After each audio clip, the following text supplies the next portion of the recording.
In 1875, the U.S. economy was reeling from a financial panic.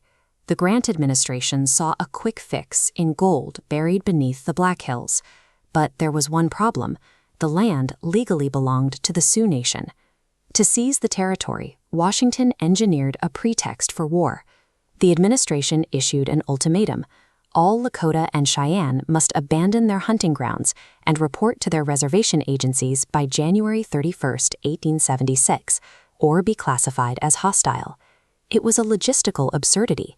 You cannot pack up entire villages, complete with children and elders, and march them hundreds of miles through deep snow in 40 below zero temperatures.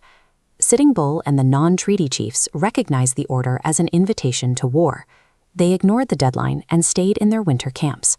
Once the date passed without compliance, the Indian Bureau officially handed the matter to the War Department. The campaign would be directed by Lieutenant General Philip Sheridan from his headquarters in Chicago. Sheridan favored winter warfare. He believed severe cold would keep native camps immobilized and their pony herds too weak to move, making them vulnerable to a sudden military strike. That theory collapsed in March.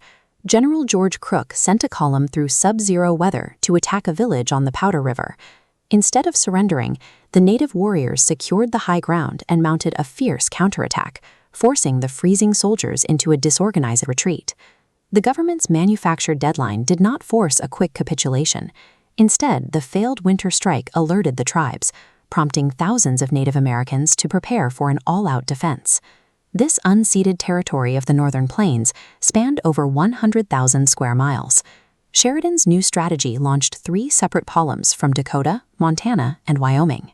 They would converge on the Yellowstone River Valley, catching the native bands in the center of the pincer. But the plan had a critical blind spot. There was no actual system for these forces to coordinate. Separated by hundreds of miles, the commanders had to rely on fragile telegraph wires and slow horseback messengers to share intelligence. The generals in Chicago mapped an elegant trap on paper, but they failed to account for the friction of distance and the high-speed mobility of the tribes on their own terrain. Down at Fort Fetterman in Wyoming, General George Crook spent the spring rebuilding his command to form the southern column of this pincer movement.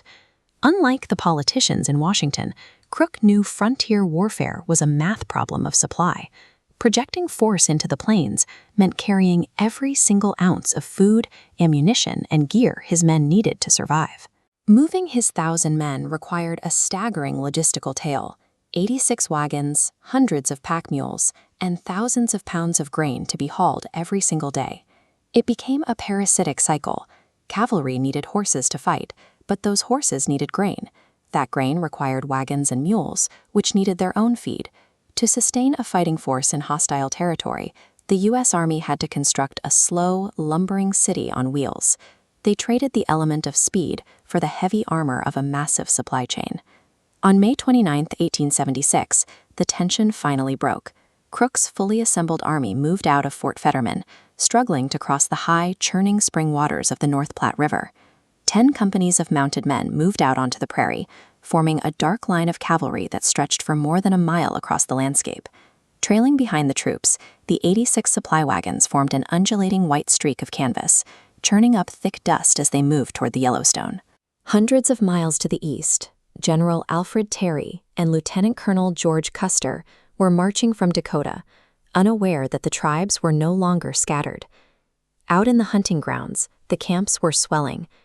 Thousands of reservation Indians had migrated to join the non-treaty bands, creating a unified force that far exceeded the Army's intelligence reports.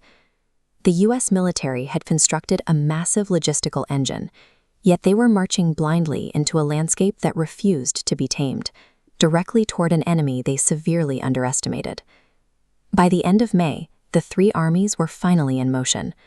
Within weeks, the failure of this plan would leave the 7th Cavalry decimated, and the last free bands of the Sioux facing a forced return to the reservations